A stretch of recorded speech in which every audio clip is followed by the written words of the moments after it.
Hold on, everybody. I'm trying to see, is that a foul pole or are those trees? Where'd Aaron Judge's home run ball land?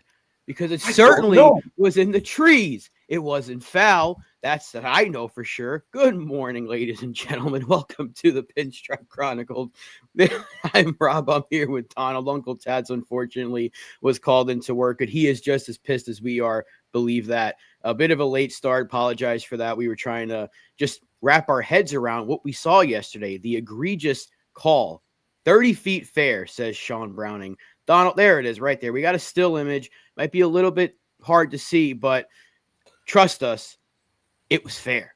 Yeah, there's the highlight. There's that blue highlight just showing where the freaking ball is and where the foul pole is. There's about that different distance. How do you miss that? How do you miss that? Unbelievable miscall by the worst umpiring, refereeing, whatever crew you want to call them. They continue to prove our points that we need something to be done. Yes, CT, you're right. So good morning to everybody in our chat. It is good to see you on this fine Monday. Hope everybody had a good holiday. If you watched WrestleMania like I did and got let down, it sucked.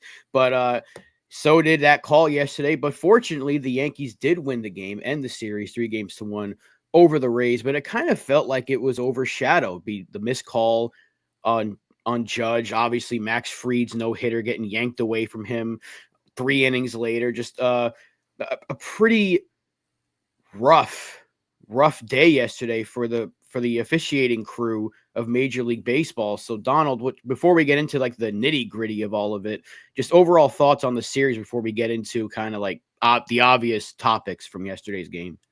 I'm still apoplectic. I'm apoplectic about the Aaron Judge missed home run. How do you do that? How do you miss that? I mean, the tree that it landed in is in fair territory, about 20 feet from where the foul pole is. How do you miss that? What's going on?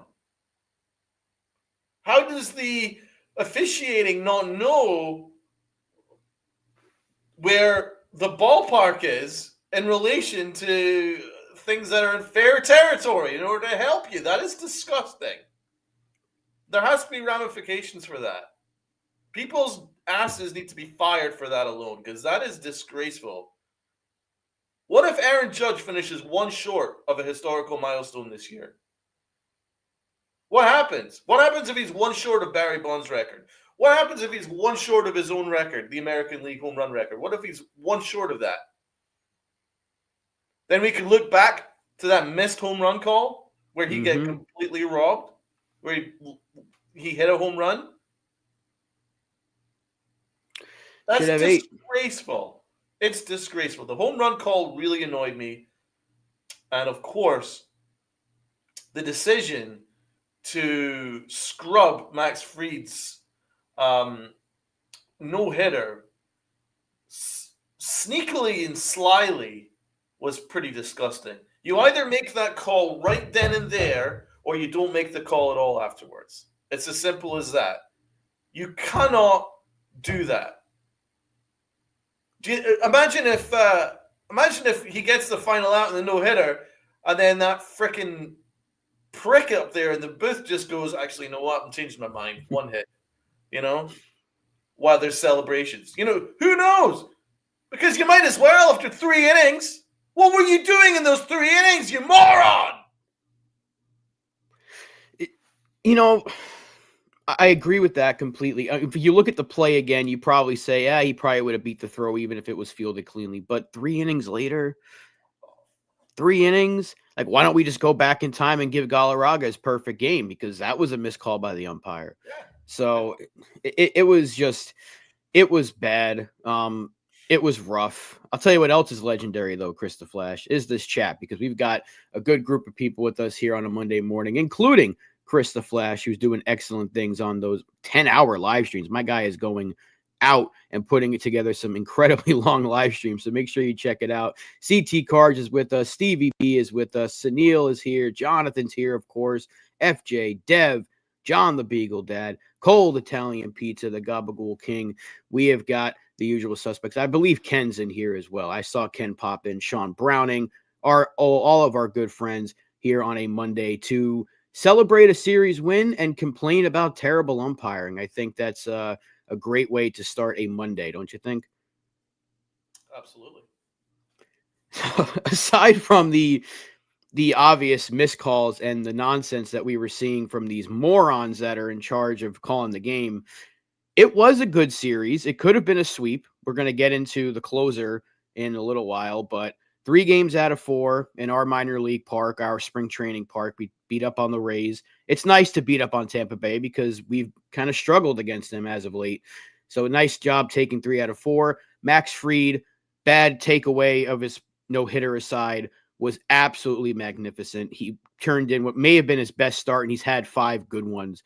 So he's been outstanding. He's been an ace. Carlos Rodon turned in a phenomenal start. Trent Grisham continues to hit the ball. Hopefully Ben Rice's injury is not too anything serious. He has to miss a little bit of time, a few days. That'll be all right. Aaron Judge was robbed of his 8th home run, but still a good series and a series win. And the Yankees are now 14-8 because of it. No, I mean, the series is great. The series is great. The only person that didn't show up was Williams. Beginning of that, but I covered a lot of that in my my show on Saturday. He was dreadful, but everybody else showed up. Even Bellinger seemed to wake up a little bit after a horrible start to the series. He came alive yesterday. Maybe hopefully that's a positive sign. Grisham is proving that he should be the starting center fielder right now. Bellinger needs to just sit because this is Grisham's show. This is the Grisham show, and we're just like privy to it, baby. This is we're enjoying it because this is like special what Grisham's doing. What about that diving play he made in center field to keep the no hitter alive? Yep. Well, would have been a no hitter alive. He made an amazing play, ridiculous play, and he offensively he's just on another level right now. I want to see him. I want to see him in that lineup every day. I do. I mean, you have to have Judge in the lineup every day. You have to have Dominguez in the lineup every day. You have to have Ben Rice as long as he's healthy, DHing every day. So right now, I want Grisham over Bellinger. You have to ride the hot streak. Yeah. Bellinger did homer yesterday, so hopefully he's starting to get back into the swing that he had the first 3 games, because after that he's kind of fallen off a cliff. There was the cold weather, there was the food poisoning, but I would assume he's over that by now. Hopefully his bat picks up, but yeah, Grisham's been outstanding. I don't think anyone could have seen this coming. I think he's top 2 in baseball with Judge and slugging. Yes. If I'm not mistaken. Who would have saw that? Actually ahead of Judge actually at one point. He might be, because Judge has gone a little bit of a homerless drought, if you want to even call it that, even though we had one yesterday. But that's crazy. You know, what are we now, 20 some odd games in, 22 games into the season, and Trent Grisham is ahead of a lot of people on the slugging leaderboard, and he's right there at the top of the league lead in home runs. And he was the leadoff hitter. Grish is a leadoff hitter for the Dodgers, right? No, he was a Padre. But he led off for us the other day, and he hit it yesterday. He hit the home run to start the game, didn't he? He started off the game with a homer. Yeah, he sure did. He looks good. No matter where they put him, he's playing well. He's playing good defense, and he's playing for a contract. He's probably not going to be back with the Yankees next year, but if at this rate, it's going to be tough to let him go. But man, what a steal he's been for $5 million. I'll admit, I was questioning why they brought him back. Why is your 4th outfielder making $5 million? Well, thank God they kept him, because who knows where we'd be without him right now. I mean, 22 games in. That was an astute decision. And I'm kind of glad that Aaron Boone admitted where he got it wrong, because he admitted privately that to the media that he didn't give Grisham the at-bats that he deserved last year. So he's making up for that now. And he's doing everything he can to get Grisham the at-bats that he deserves. And you can see now with the kind of playing time with the increased playing time, what Grisham's capable of giving you. That's so I'm glad that Boone kind of figured that out, because I think we could all agree that he messed up last year by overdoing it with Verdugo and not finding a way to get Grisham involved. I mean, we already saw last year when Grisham went on a semi hot streak actually, and in the summer when he hit that shot off the wall at Fenway to tie the game against the Red Sox, and I was thinking, this guy's getting hot. I want to keep him in the lineup, and then he was dropped, and then we never saw him again for like 2-3 weeks after that. So I'm glad that he's kind of changing that a little bit, and then we're seeing what he's capable of doing with increased playing time. So it's just been great, really, really good. It's been outstanding. It's been fun to watch. And guys, I'm not worried about Aaron Judge. I don't know if anyone got the wrong idea. I said homerless drought, yet he's still one of the top home run hitters in baseball to this day. It's like, so we don't have to worry about Aaron Judge. I'm not saying we got to worry about. I'm saying he's been on I don't know if I put it in quotes or not, but he's still tearing the cover off the ball. He's hitting like almost 500 in his last week's worth of games. So we're not worried about Judge. I'm just saying, even in his homerless drought, he's still at the top of the list in home runs, and he's still doing his thing. But now you got him and Grisham at the top of the list. Just for an update, Rob, Judge is leading in the slug. It's 707 slug. Grisham's just behind him with 700. There you go. 700 slug. Isn't that insane? That's nuts. That is nuts. I love early season stats. I do love them because it's not going to hold up, but it's fun to see it when Judges it's there. Will. Judge might, yeah. Judges will. Grisham, I highly doubt he's going to stay there, but if he does, then that's going to be something to talk about throughout the rest of the year. But I think before we get into the awards, do we want to talk about Devin Williams? Just, I know you had the show on Saturday, but if anyone wasn't in the chat for that, if they want to get their opinions in, just kind of talk about it real quick before we get into these awards for the series. Yeah, I think we should emphasize the positives, though, because we did take 3 out of 4. I don't want to overly focus on the negatives because it was a great series. So I think we can maybe wait till we get through the awards, right, because obviously Williams is going to be part of the negative aspect of the awards, and we can maybe do a deeper dive as part of that. But I think we should emphasize the positive. It was a very good series, apart from the officiating. The officiating, there needs to be some serious ramifications for what they're doing. And it's not just the Yankees. I want to make this clear to people that aren't Yankee fans that watch this channel. It's not about, they're doing this to the Yankees. It's baseball in general. Mm-hmm. They have done an egregious job this year. And it's worse than ever, because I have a crazy statistic for you. And this is just in the past week. According to @Umpire Auditor, umpires missed 1,014 calls starting the week of April 14th. They've missed 1,000 calls in a week. 1,000? That's what they're averaging. They're averaging 1,000 missed calls a week. How is that possibly acceptable in any kind of professional business? Any kind of business, if you're doing something bad 1,000 times a week, you will not have a job by the end of that week. But these umpires are robbing Aaron Judge of home runs, screwing up no-hitters, screwing up the situation with the fans, because their fans are sitting there getting excited. Oh, my God, Aaron Judge hit a home run. Nope, apparently not. It's a foul ball, even though it was fair by 35 feet. Right? And, I'm really excited. Hey, Mom. Hey, Dad. I'm in the stands, and we're 6 outs away from a no-hitter. Oh, wait a minute. No, I've just looked up, and apparently there's a hit. I don't know why. That is on them, man. Phantom hit. A phantom hit. 1,014 missed calls. And I looked at the video, none of them involved the Yankees, but there was a ton involving the Yankees. So that just shows that this is a major league problem. And if there's not enough people that call this out, then they're just going to get away with it. Bring me robot umps. Yep. Something has to happen. Aaron Boone got thrown out the game for telling the truth. He went to the dude and he's just like that, just like that's the freaking distance that you missed Aaron Judge's home run call by.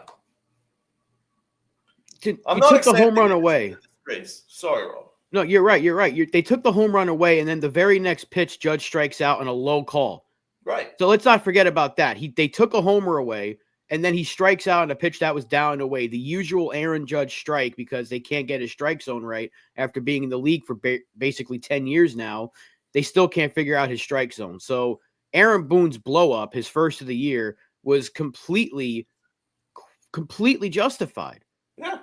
These umpires are terrible. And we've been talking about this now 3 of our last 4 or 5 shows now, that we've had to go on a rant about the umpiring, but it hasn't been as bad as it was what we saw yesterday. The missed Aaron Judge call may be one of the worst calls I've ever seen. Ever. There's not a single person, I think even like Red Sox fans are kind of like, how is that not overturned? Like, how is that not a home run? There's not a single person, whether you like or hate Judge, it's kind of like, well, hold on. That's in the trees. That's clearly a fair ball. How do you miss that? So it's bad. They're bad. And the fact that we've had to do this now for 3 shows out of the last week's worth of shows is kind of annoying. I'm getting real sick of it. But I mean, I've never, in all my decades of watching baseball, have seen that before. Rob, can you think of a time where a no-hitter was scrubbed on the sly, right? And within like an inning or two, a home run went to replay, and they no missed less. it. Went to replay, and they still got it wrong. Have you seen that before? Because I haven't. No. And Sean brings up, I think the worst call I think I've ever seen was the Galarraga miscall. That was years ago, though. But yesterday, I mean, I can't believe. I was like, how is that? During a commercial break, yeah, it's bad.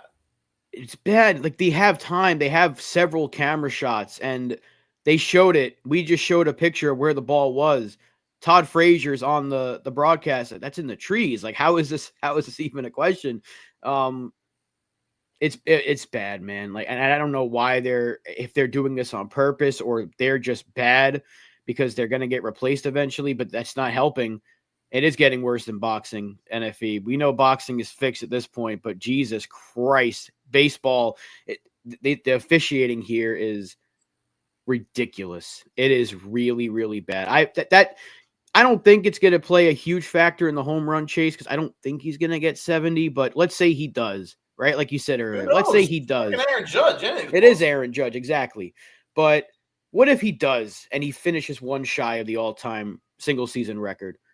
And you're going to look back and be like, well, he has it because they didn't call one that was clearly in the trees. So you think about those things when you even if it's just one moment, you're like, what if? What if? Any historical milestone. It could be him hitting 59 home runs and he'd be one short of 60 this year. Could be him hitting 63.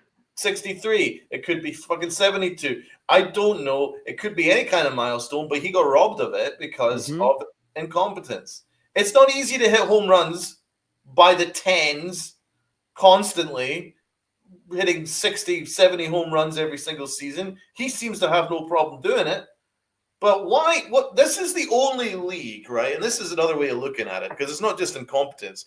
This is the only league where you don't give the benefit to the star. Like, how are you supposed to market the sport if your record-breaking home run hitter, Hall of Fame, future Hall of Famer, face of baseball is hitting home runs, and the league's like, nah, cancel it. It's not a home run. Imagine do that to Steph Curry. Imagine Steph Curry at the buzzer hits a freaking 40-foot three-pointer, and then the official's like, nah, it's a two-pointer. Warriors lose. Yeah, that's what it was like. That doesn't happen around the league. It doesn't happen anywhere else. NFL. Do you think they do that to quarterbacks? Did it to Star KD a quarterback's few Patrick years ago. Mahomes. If you touch Patrick, if you breathe on Patrick Mahomes, it's a freaking 15-yard penalty.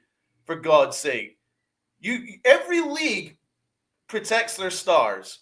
Baseball doesn't market their stars, and they give all the power to the officials to screw games. Yep. Absolutely not accepting it. Rob Manfred is a disgrace of an owner because he's allowed this to happen under his nose. There's and the officiating union, I don't know who it is. They're just getting worse and worse each year. It just seems like as soon as we've heard that there's a possibility of robot umps, it looks like the umpires are just like, I'm going to make things as miserable as possible for you guys. Because that's what it seems like. How can you miss 1,000 calls a week? They turned heel. They turned heel. John Cena turned heel and said he's going to ruin wrestling. The umpires turned heel and said they're going to ruin baseball. There we go. Wrestling is in everything, ladies and gentlemen. It may be a fixed product, but apparently it's leaked over because baseball's been tweeting about WrestleMania, and now you're starting to see the umpires have turned heel because they're just purposely missing calls at this point and doing things on the fly. Yeah. Absolutely. But on that note, why don't we get into some of these positives, because I believe it is now awards time. I'm going to play that video, and Donald's going to take over.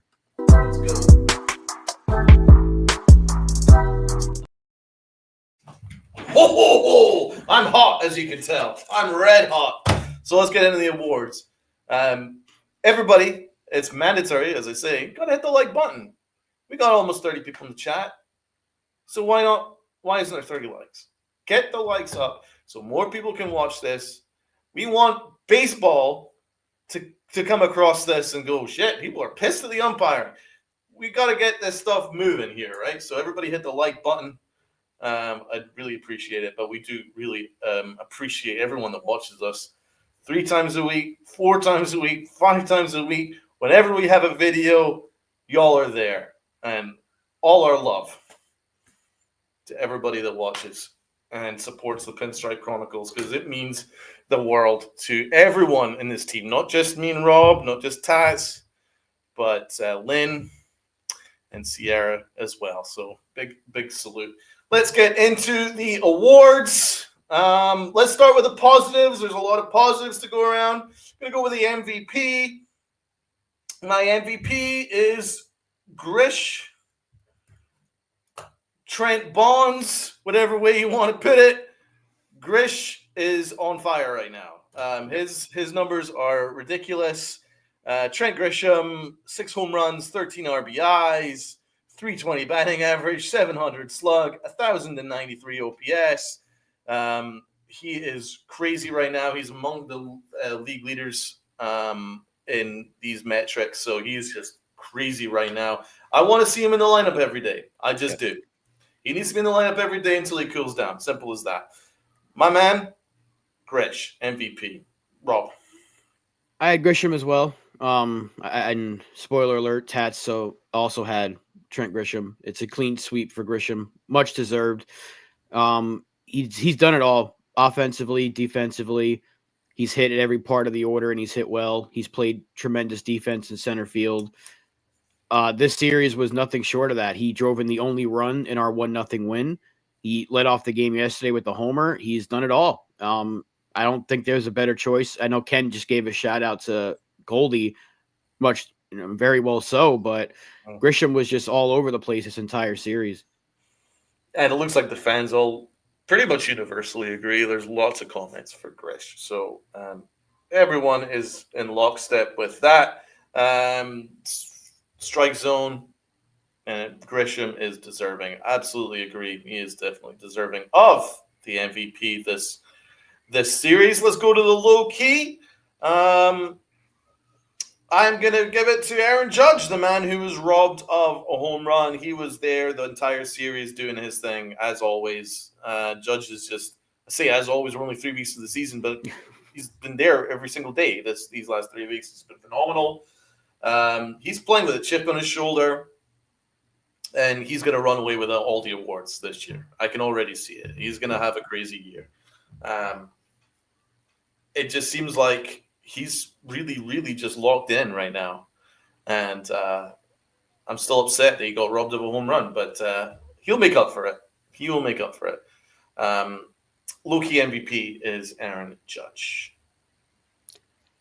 Tats has Judge as well. So, but I am going with Paul Goldschmidt. I think Goldschmidt had a really good series. I feel like we got to, as good as Judge was, Goldschmidt was just everywhere, and even his defense. He made a really good play yesterday on against Simpson, and even though Fried was the one that bolted to first base to make the play, but Goldschmidt's defense has been fantastic, and I don't think that can go overlooked. Not taking anything away for Aaron Judge, of course, but I thought Goldie had a really good series, and without him right now, I mean, he's hitting the crap out of the ball, and his defense has also been great, so I want to give Goldie a shout out. The substitute teacher looking first baseman that we have over there is killing it so far, so I'm very happy for Goldie. His defense at first is a godsend. A godsend, I should say. A godsend. Really good pun intended, but it's true. He's just been remarkable at first base. The plays that he's making, he's just jumping around like Spider-Man, man.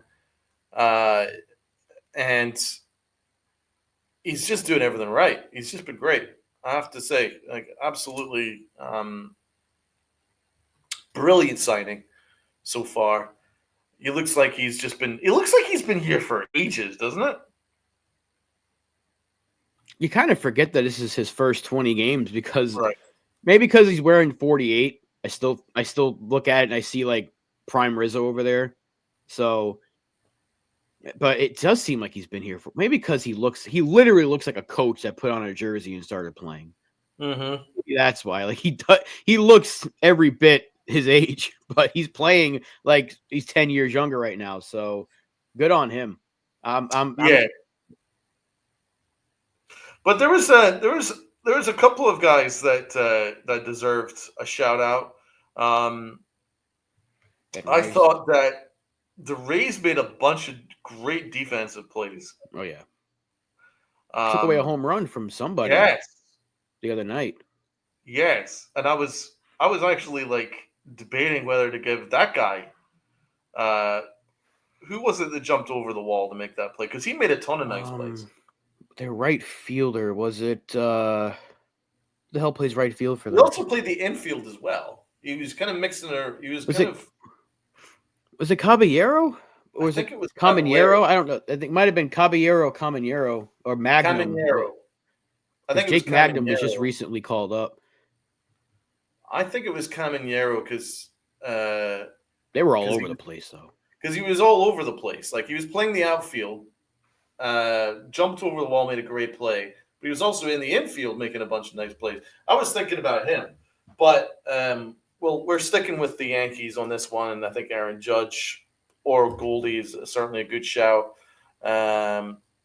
It was Caminero. Junior Caminero, as Jared Williams says. Yeah, Sean. Yeah. It was Caminero. I was thinking about Caminero because I was pretty impressed by him. But I wasn't impressed by the Rays in general. I think they kind of suck. And I think the Yankees should beat them up pretty comfortably this year. They don't impress me. They really don't. So that's a good sign for us moving forward. They've got some nice young players, but I think they kind of suck. I quite like Lau, obviously he's good, but and Caminero, I like him, but they're not really doing anything that's going to scare me moving forward. So,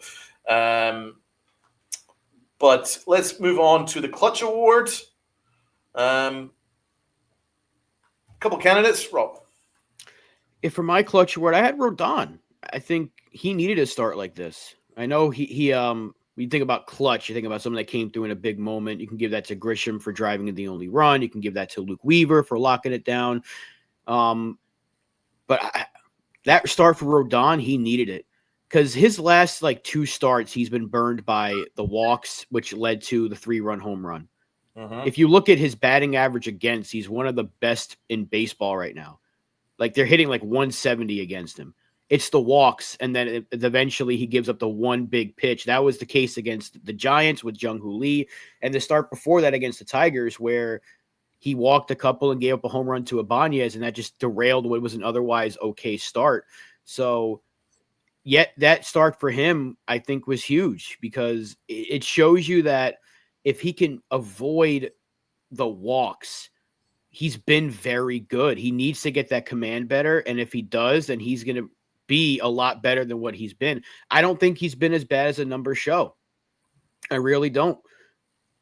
You're hitting 170 against him. It's just that he's got to get the control better. He's got to stop walking guys, which is leading to the one bad pitch that is killing what has been otherwise decent starts. He's going in, he's giving you length, right? We need length from this rotation. He's been giving you that, but he's being burned by one bad pitch, it's seemingly per start. He avoided that finally the other night, and I think that was huge for him. It was clutch for him. It was clutch for the Yankees because they needed it.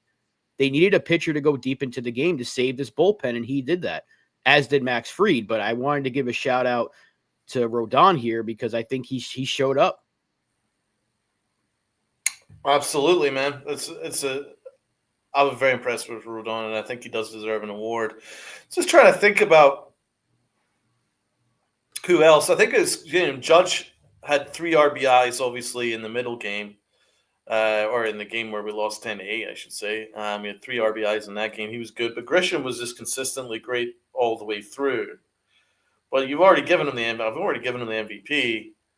But then there's Goldschmidt as well. He had a 3-hit game in the series too. He's jumping around all over the place, first base. He was great. I'm still going to stick with Mike Guns and give it to Grish. And I believe Uncle Tats Grish as well. Yep. You and Tats have had the same award so far. We have. We're in cahoots. What else is everybody else in the chat saying? Is there's somebody else that looks like everyone's saying hello to Doran before they vote. So hello, Doran. Hi, Doran. There's the clutch award. It goes to Doran. Jared, you guys are awesome. Well, thank you, man. Thank you. You're awesome for checking us out. Thank you. So let's move on. Good pitching awards. I mean, to be honest, although Rodon deserves a lot of credit, anyone who doesn't go with the guy that should have gone a no-hitter last night through 8 innings would have been my man, Max Fried. Max Fried was on another level. Clean sweep. He was on another level. Everything that Max Fried is good at, he was just even better yesterday. His pickoff moves was brilliant. Shout out to Austin Wells, by the way, by just a little click of the glove, and then Fried just spun around like a freaking like a python and threw the guy out. That was pretty great. So the pickoff was wild, absolutely beautiful. How about the fact that he just unleashed 97-mile-an-hour fastballs, and then in the very next pitch, throw a 73-mile-an-hour curve? Yeah. I mean, what are you supposed to do with that? I mean, weak contact the entire way through. He only had like 2 strikeouts, I think. Something like Absolutely. that. It was weak contact the whole time. And his defense.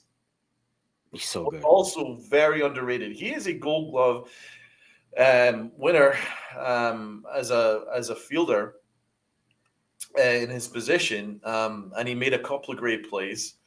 He runs as fast as lightning to make plays, and he's just super, man. He's just Superman. So, yeah, that was just a ridiculous performance. The guy is on fire right now. What is he, 4-0? And we're at 5-0 in his starts. We haven't lost a start, and he has like a 1-something ERA. Like it's incredible. Yeah, Doran says, remind me of Andy Pettitte late in his career when Andy was super crafty. I would go a step further and say it would remind me of Andy Pettitte in the prime of his career. Just because, if you're unleashing 97-mile-an-hour fastballs and then you're following it up with like a freaking 70-mile-an-hour curveball, I mean, that's just gonna like destroy batters. It's just beautiful. So, and I do see a lot of similarities between the two of them, though. So it's a really good pointer on because of the fact that he is crafty. He's got great poise on the mound. He fields his position great, and his pickoff move is very similar to Andy Pettis. It's really, really good. So we got a star. We signed ourselves a star. So Max Fried for me is the pitching award winner. Rob. Yeah, it's a clean sweep. Everything you just said is spot on. You as much as I gave Rodon a shout, Fried was better. So it was just a Yeah, masterful performance. Masterful. There's a bad pun for you. He was absolutely wonderful. insanely good. And Tats also has Max Fried. And the entire chat is just a clean sweep. Actually, I Yeah, think Jared absolutely. might have said, Anything short of that, your guys are not paying attention. David Boomer Wells' comparison from Sunil with his curveball. That is interesting. Yeah, because I love that. That's what's most effective is if you can unleash like a high 90s fastball with a curve like in the low 70s. It'll throw timing off. So really good work there. Pitching awards. Aaron Boone. I think Boone had a great series. Rob. I gave him a 10 because I think he wanted to lash out when Jazz got ejected. He held his cool, and then they just got even worse like 2 nights later. Um, and the missed call on Judge that led to a strikeout. I'm giving him a 10. His first ejection, and it was very much justified. He should have done a lot more than he did. He looked like he wanted to pop a blood vessel. Like that's how mad he looked. Because he took a home run away from one of his players, and then he got rung up on a bad pitch right after that. So um, Boone gets a 10 out of 10. The loss wasn't on him. He's got a tax bullpen. There's really nothing else he could have done. I Facts. think he's managed brilliantly to this point. I can't really pick apart anything that he's done. He's been great. 10 out of 10. Everybody in the chat agrees. 10, which is, I think this is the first time ever in the history of the Pinstripe Chronicles that the chat are all pretty much universally aligned and giving Aaron Boone a 10 out of 10. Uncle Tats actually only gave him a 9. But another thing that Boone deserves credit for is his comments after the game yesterday. You see his comments where he said the audacity on that Aaron Judge call. He was particularly upset about. He used the term the audacity.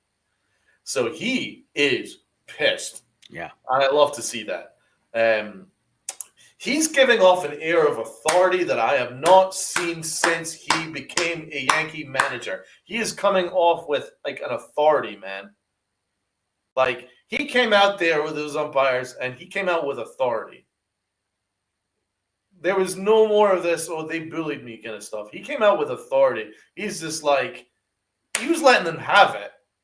And he also did well to protect Judge. You always want to protect your players. He protected his best player there. That was great.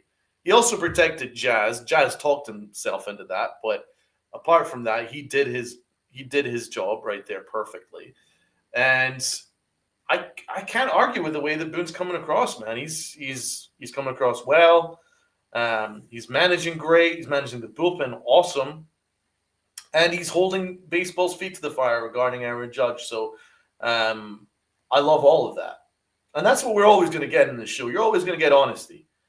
There was times in the past where you could pinpoint poor bullpen management, maybe a lack of accountability.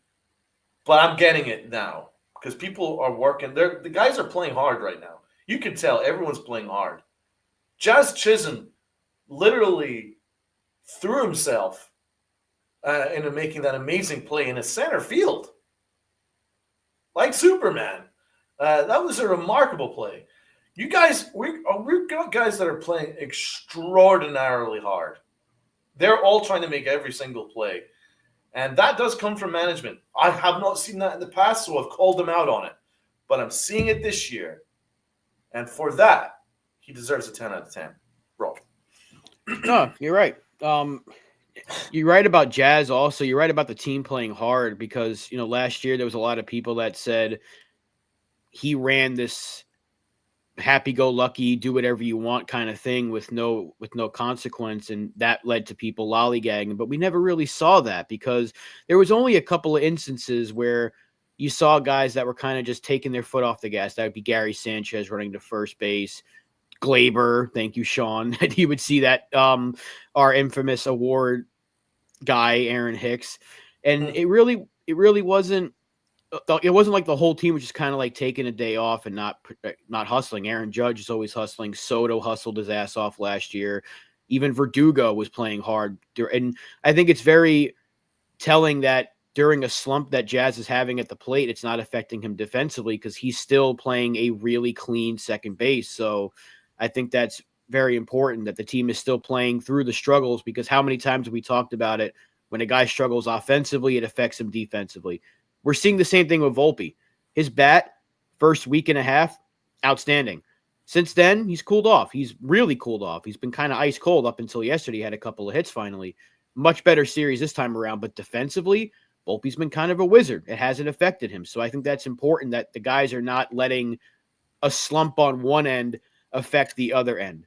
And I think that goes a long way into what Boone has done so far to this point. Now, I don't want to get too ahead of myself because we were doing the same thing last year and 2022 early on. We were giving him a lot of praise. So I'm hoping that it keeps the whole way through. But so far, we only have what we've seen. And what we've seen is very good managing. We're just being honest. Yeah, we can only be honest. Again, consistently honest. So I'm being consistent that when I see something good, I'm gonna praise you for it. And that leads us to you're my boy Blue. You're my boy. You're my boy Blue. And you're my boy Blue. Rob, who's your boy? I'm giving it to Ben Rice. That 4-hit night could have been 5. He was outstanding, and it's unfortunate he got hurt. I'm hoping he's okay. We can't lose him. He's been that good. He was the talk of the series basically after that first game. We had a whole episode about Ben Rice. So I want to give him a shout because he has come out of the gates so far this year with a lot of people questioning would he be the guy. He was fantastic. So I want to give him the shout. He's my boy, Ben Rice, Mr. Rose himself. Tats's boy is always usually Volpe. Who's it this time? I think he had Grisham? Did he have Gold? He have Grisham again? He has Goldschmidt. He does have Paul Goldschmidt. Okay. Which is fitting because Goldschmidt and Tats are around the same age. They're both the older. Hey, that's a bad mean on my boy Goldie. He ain't 1,000 years old, man. He's only 38. Right, Tats is about triple that. Oh yeah, he is, man. At least one of the great mysteries of modern science is how Tats is 1,000 years old, but still looks like he's like 40 odd. Right. But he also kind of looks like he's 1,000 as well. So you really don't know. He's one of the great miracles of modern science, is our man Uncle T. So yes, I am going to give it to my boy, who I have been saying for a long time, for years now. Max Fried is my favorite pitcher in baseball. I have consistently been saying it for years. I've been a big Max Fried fan. And I did say, with or without Soto, I wanted us to sign Max Fried in free agency. So I'm going to take this opportunity to give myself a pat on the back because I was right about this. I was wrong about this Yankee team. I completely underrated them. But I was right about Max Fried. Max Fried has been my favorite pitcher in baseball for a long time. I'm doing a Trump thing for a long time. I've been a big fan of him for a long time, so I'm really happy that we signed him because he's my boy.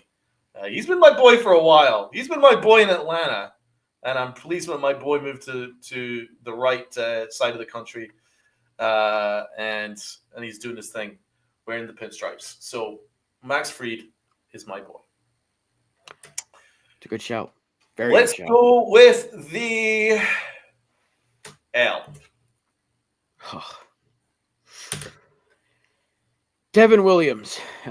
He didn't get a lot of help, I know, from the defense, but we had it was a 4-run lead. It wasn't even like a safe situation, and he just everything he did right this previous two outings completely fell apart this time around.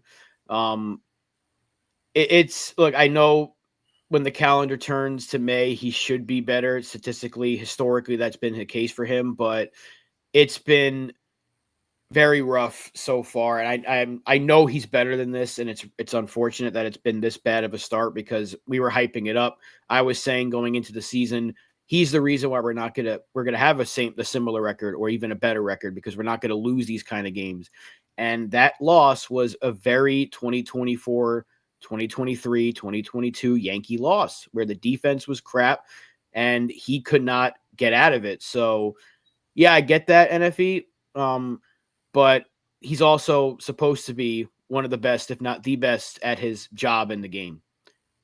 And he needs to be able to pick up the defense behind him sometimes. We said the same thing last year about Clay Holmes. It's not going to be any different about Devin Williams, right? We said earlier, we're only going to be fair. If we're going to criticize one guy for it, we got to be fair to everybody. So I know he's going to be better. No, I get you, NFE. I get you. I know Devin Williams is going to be better than this, but as of right now, he's taken multiple L's, and it's been rough because he's supposed to I'm be not as better than this. confident as you that he's going to turn this around because the metrics on his pitches are terrible, and that's what I'm concerned about. Yeah, that changeup's just not. It's not bending the air. How many No, times are we going to say that? there is no There's no air bending. bending going on. Here's what I'm concerned about. He's not missing any bats whatsoever. That's what I'm concerned about. He isn't generating any whiff, any chase, any of that stuff. Um, the barrel percentage is in the 25th percentile, which means that the league are barreling him up pretty good. That's very unusual for Devin Williams. He is not missing any bats. The big issue with him is because he's just a two-pitch pitcher, right? And one of his pitches, and this is a similar situation to Holmes, one of his pitches is a below-average fastball. Williams has a below-average fastball. It's not a good fastball. It's a 93 mile an hour, 94 mile an hour, pretty much straight fastball. And what they're doing is they're laying off the changeup and waiting on that fastball. And that fastball coming in 93, I mean, that's just child's play for the modern hitter now. Because he can't locate his changeup for strikes. If he can't locate his changeup for strikes, that means he's going to be forced to throw fastballs in the zone, and they're sitting on it. Do you know what they're hitting on his fastball right now? It's like 400 or something like that. Yeah, just under 400. I think it's like they're batting. They're in fact batting 417. Batting average 417 on his four-seam fastball. 583 slug on his four-seam fastball. He's getting tagged. I mean, he's getting absolutely tagged. Which is why I can't be too upset about the defense. I know the defense wasn't great. I'm not trying to excuse the defense, but when you mix that, the bad defense with a guy that's pitches are getting tattooed left and right, an air bender that's not bending the air, a fastball that's getting slugged at a 700 clip. I mean, that's a combination for disaster. We saw that last year. We're seeing it again right now. Now, I know statistically, like I said earlier, he is a better pitcher in the second month, third month, fourth month. He gets better as the season goes on. But he also hasn't been this bad to start a year.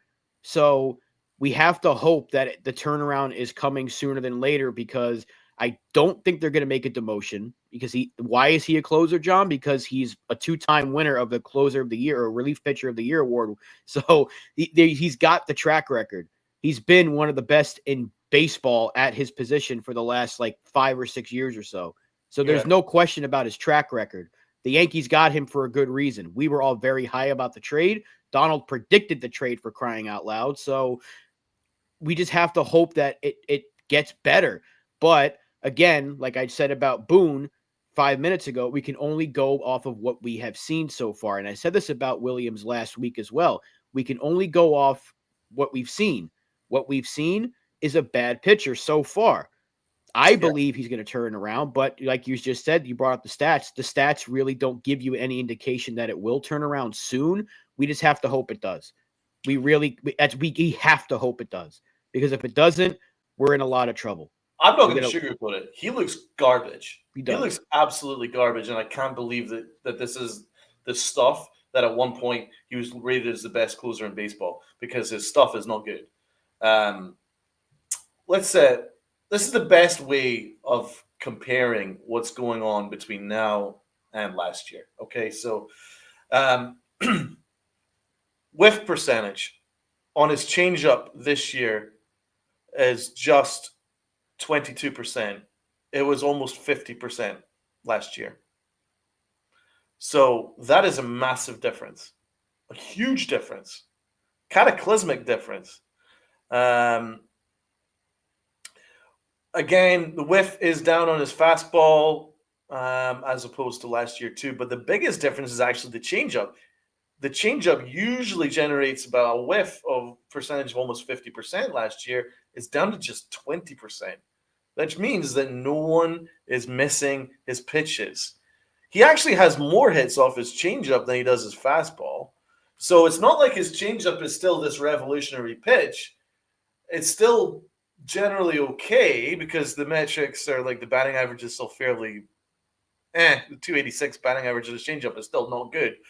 But as opposed to 417 on his fastball, that's what the big issue is. But if you look at the comparisons between the batting average of last year, they were batting 160 on his changeup last year, batting 111 on his fastball last year. It's now pumped up to 400.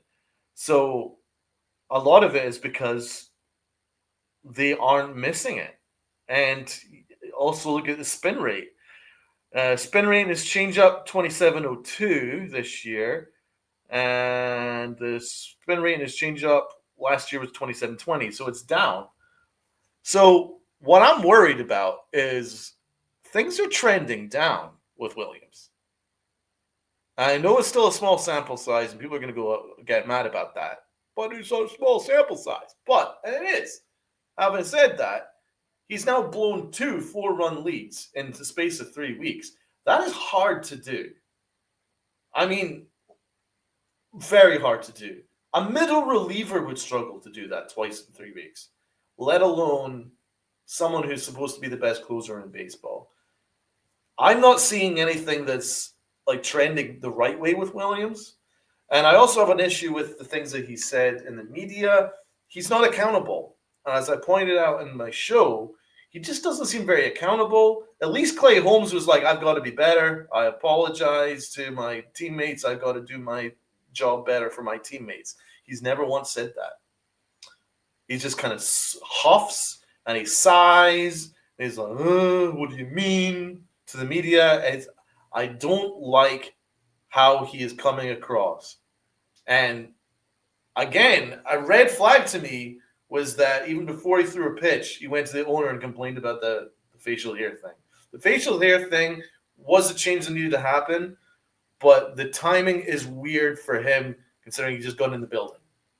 Focus on your job. You haven't focused on your job. But credit to Hal Steinbrenner, and I was giving him a rough time for a long time over this offseason, but one thing I'll give him credit for is he listened to his players. He's trying to be the best owner he can for his players. His players came to him and he's like, I think we should make a change here. And he did. Good for him. So that's fine. He's tried to make the situation comfortable for his star closer. It's now up to his star closer to deliver.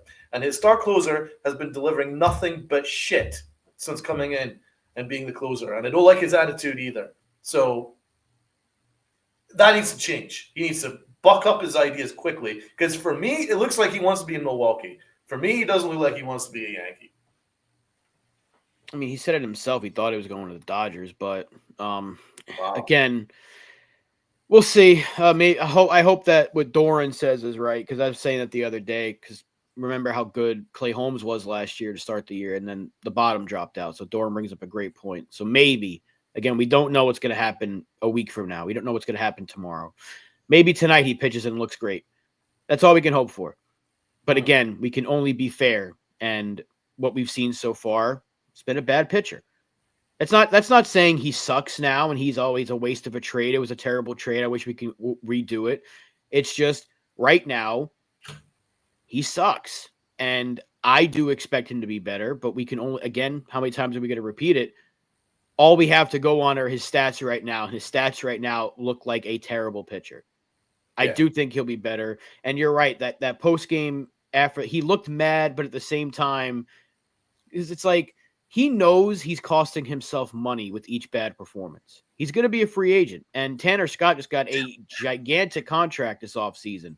Devin Williams would be in line to make around the same amount of money had he put together if he puts together a really good season. So every bad outing will cost him some money. He knows that. So it's not like he wants to be bad, but it's people are going to critique everything that somebody says, especially when you play for the Yankees.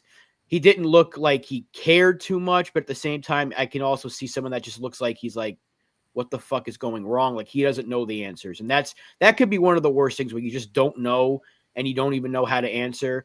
But I'm willing to I'd like to see more accountability, though, man. All I yeah. need to say is I've let my teammates down, and that can't happen because they've done a great job. They gave me a 4-run lead. I've got to uphold my end of the bargain. That's all you have to say, regardless of the result. And I'd be a lot more like understanding. Lenient, yeah. Yeah, it'd be a little more lenient. But if you're just blowing the game and then you're coming at the media guys asking, well, dude, you know, the whiff when your changeup is down from last year. What do you mean? What do you mean? What do you mean? Yeah. It's hopefully it gets better. I'm getting myself riled up today. Yeah. Anyway, let's go with the Aaron Hicks Awards. Gotta get it. You know what's coming? What's coming? There he is. Hey, Aaron, how you doing? There you go, you donut. All right, let's go with the Aaron Hicks Award. Let's start with Rubinho. I mean, how can it go to anybody but the entire crew that was in charge of yesterday's game? The umpiring, the scorer. His name. I don't even want to say it. That terrorist that was calling the game. It was just rough. How do you take away a no-hitter 3 innings later, and then how you go to replay and not give Aaron Judge the home run after that?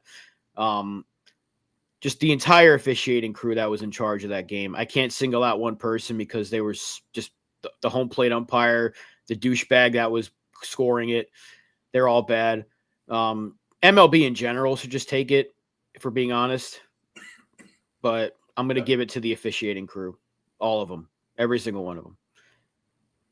And bring up Uncle Tats. Tats, I believe. By the way, his L was Devin Williams. I don't know if we got that in there, but his L. It's a clean sweep. Yeah.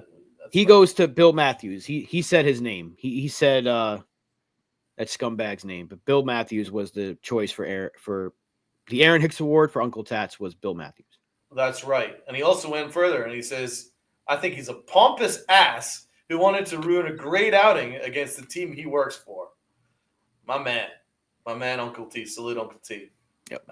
And also, as a side note, guys, for everyone that's wanting to get more of Uncle Tat's thoughts, he's actually going to do a show tonight.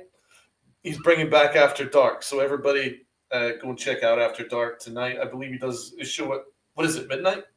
It's like midnight, 12:05. So it's a late night with Uncle Tats. But make sure you tune in because you'll hear his complete thoughts, and he'll have a couple of drinks in him too. So maybe he'll go off a little bit further. I can't wait. It's going to be must watch, I have to say. But he's right. Whether it's the right decision or not, it's irrelevant because that call had to be made at the time. So yes, arguably, it was a base hit. Okay. But if you don't make the call at the time in such a big moment of a no-hitter, you've just got to keep the original decision as called. You can't just make that decision on the sly like that.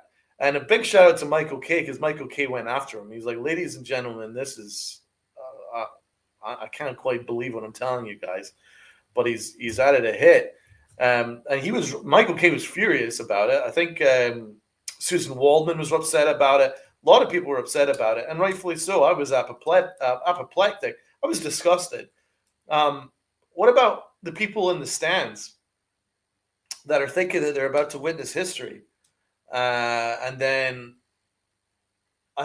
they're getting excited in the seventh inning stretch, going, "Oh my God, we're 6 outs away from my being in person able to see a no hitter," and then for it to be taken from you like that as a fan, as a spectator, doesn't help grow baseball. That's the kind of stuff that doesn't help the sport, and that goes to baseball in general. So it's not just him. Max Fried, that's a kick in the face to Max Fried for the job that he's done. You know, the work that he's done to put together 7 no-hit innings, and what about Jazz slap in the face of Jazz Chisholm, who dived like Superman to make a crazy, crazy catch. Trent Grisham for that crazy, crazy catch. It's a slap in the face to everybody who plays played at an extraordinarily high level in order to keep that no-hitter alive, including Max Fried, and some little mustachioed fuck in this in an office somewhere is going, "Oh, what's a hit? Get the fuck out of here." So He was there. I'm just relieved that it didn't end on that situation. I'm glad he gave up another hit after that, because then it did less pressure. But use your words, Tom. I'm getting riled up. Honestly, it's just disgusting to do that to people. Disgusting to do that to people who are at the top of their game, the supreme sportsmen on earth that we're watching, and they're getting fucked over by assholes in the studio. Not happening. It was a Rays scorekeeper. I know, little mustachioed fuck. Mustachio. He gets the L. He does get an Aaron Hicks, but I'm gonna give it to the entire officiating crew, as Rob points out. It was the umpire. The umpire was horrible all game long. He was horrible. There was another. I remember at one point Michael Kay went, "If this was robot umps, we would be having a field day with challenges today." So even he was getting upset by the umpiring because it was egregious. And that umpire, what's the name of that home plate umpire from yesterday? He doesn't deserve to be named and shamed. He's just a shameful asshole. So Mr. Prick. Why are you such a prick? Was the home plate umpire. Prick 1 and Prick 2 yesterday. Yeah, and then of course the prick that decided that Judge didn't hit a home run when it was by 25 feet, and the pricks that were involved in MLB office for saying, I don't know, I can't see anything. Yeah, are you freaking? It's blind? fitting because we used to call this award the Prick's Prick Award. That's right. The Prick 1 and Prick 2. We're not even going to name them anymore. That is what they're known as. Pricks. Yeah, it's like 10 of them at this rate. How many people are in that office that were watching that? Are they all freaking blind? How did they not see it? 3 blind mice were calling that home run. Like, you remember that scene from Shrek? Right. Here's the foul pole. That's the foul pole. This is the ball. Rear. That's fair. And they're like, "No, it's foul." Fuck out of here. Fucking crazy. Anyway, rant over. Awards over. And that is the awards for the Tampa Bay series. Again, the Yankees did win 3 games out of 4. Could have easily have been a sweep, but obviously we'll take the series win. Tonight starts a pretty big series against the Cleveland Guardians, which the Yankees will be getting ready to play 3 games against. An ALCS rematch. So we've got Monday, Tuesday, and Wednesday. The Yankees finally get a day off on Thursday. So tonight's pitching matchup is expected to be Clark Schmidt making his second start of the year versus Gavin Williams. So hopefully the Yankees will be able to get another series win under their belt. They will be on the road, but they've played pretty well against the Guardians in the regular season. So hopefully that'll keep up. Yeah, let's do a quick preview. Who's on the mound for us again? Clark Schmidt. Clark Schmidt. Schmitty poo. Schmitty was good the last outing. He was. Almost had a a quality start, almost 6 innings and 3 runs. He was just a little short of that. That's just kind of what he does. He's It's just him. That's just him. That's absolutely him. He does his job very, very well. So, um, also I expect, because he was kind of held to around about 75 pitches last time, you expect that to be ramped up to maybe about 90, 85, 90 this time. So I think you'd expect him to go a little bit, to have a little bit more leeway with that. Yeah. You expect about 85, 90, and then I think after that, then he should have no further restrictions. So I'd expect that. Where are the Guardians at the moment in terms of the standings? They are 12-9 currently, and they are a half a game back of the Tigers for first in the American League Central, which has been kind of disappointing. The Royals are 5 games under, and the Twins are 8 games under. Although I didn't expect the Twins to be very good, but the Tigers are only 4 games over and currently have a half game lead over Cleveland. I like that Tigers team too. I think the Tigers are going to win that division. I think they will. But the Guardians always kind of awkward for the Yankees. So I'm certainly not going to count them out. They're a well managed team. They usually get the best out of the sum of their parts. So I do expect them to give us a decent challenge. Maybe take a game off us, but we should have them. We should have them. It'll be interesting because both closers in this series have been off to egregiously bad starts. As Sean just points out, Clase's been terrible this year. And Clase might be the best closer in baseball. So you got Clase. What's his numbers? Clase he's 3-0 with a 7.84 ERA right now. Wow. And this is a guy 9 ERA. Right. So they've both been pretty freaking bad. And it's interesting because they both struggled in the playoffs last year. So you wonder if that's had a carryover effect. Remember, Devin Williams gave up that home run to Pete Alonso, and Clase gave up the home runs to Judge and Stanton and never really looked like the same pitcher after that. So you wonder if there's some playoff hangover. And I mean, they're both really good pitchers. I expect them both to turn around, but it is interesting that 2 of the top closers in the sport right now are off to as rough starts as they are, and they'll be going head to head in this series. So we'll see. And all I know is if Williams takes them out tonight, just hold on to your butts, because we said that about Holmes last year, and we're going to say it until our guy gets it going at least. Just hold on to your butts, because it could be for a bumpy ride with Devin Williams on the mound. Weaver's rough. Yeah, I mean, I haven't touched on what Williams got a 0.0. Weaver's got a 0.000 ERA. So good. He's so good. He's amazing. So was Cruz. To be honest, another outing or two of Williams doing this, I'm giving Weaver the closing job. He kind of deserves it.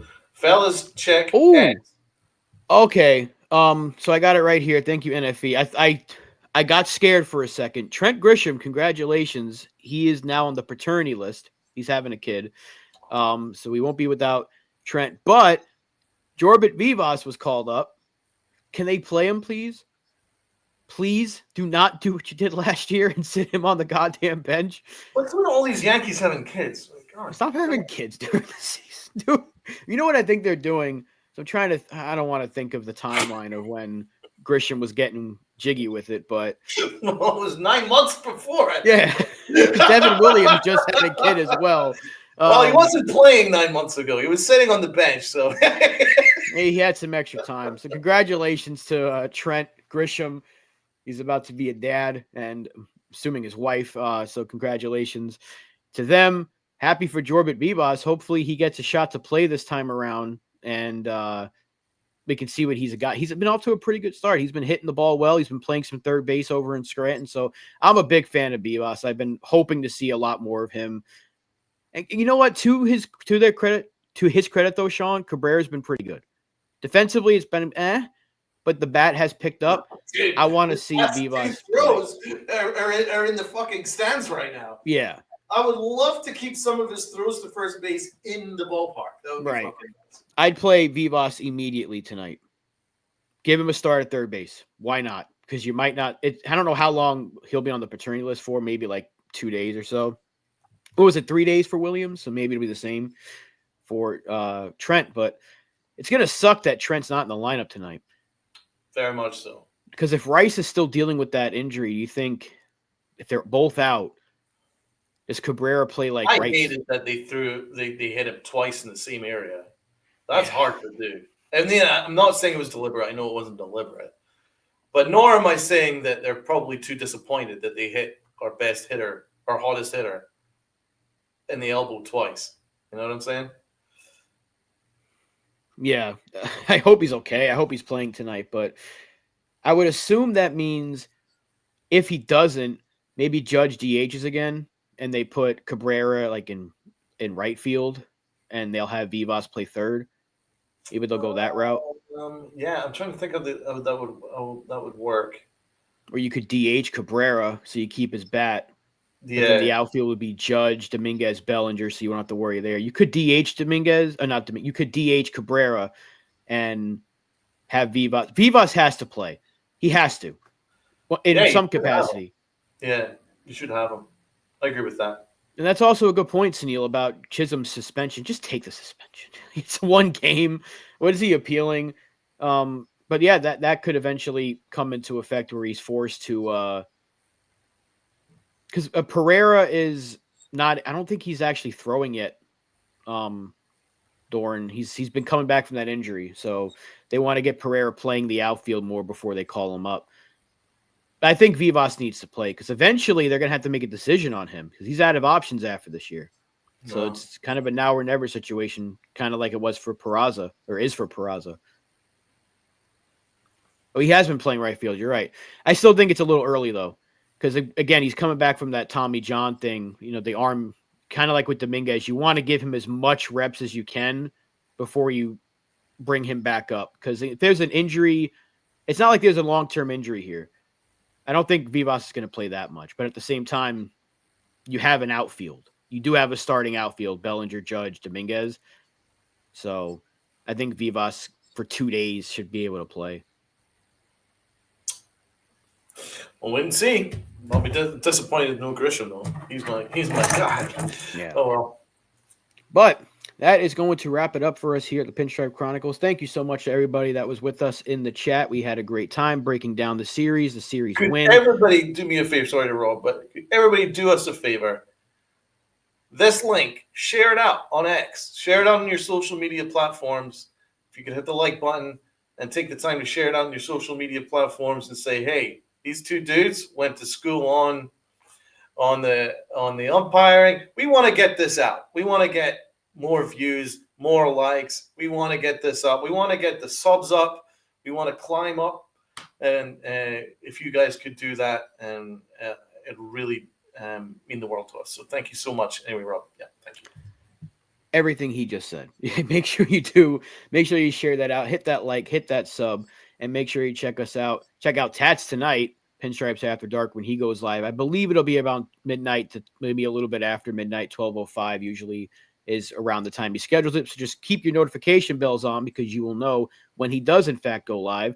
And when we are back Wednesday morning at 10 a.m., hopefully with the three amigos will be back to break down the first couple of games of this Cleveland series. So with all that being said, this has been the Pinstripe Chronicles. I'm Rob. I've been here with Donald. Make sure, as Uncle Tats always says, you wear those pinstripes of pride and play hard.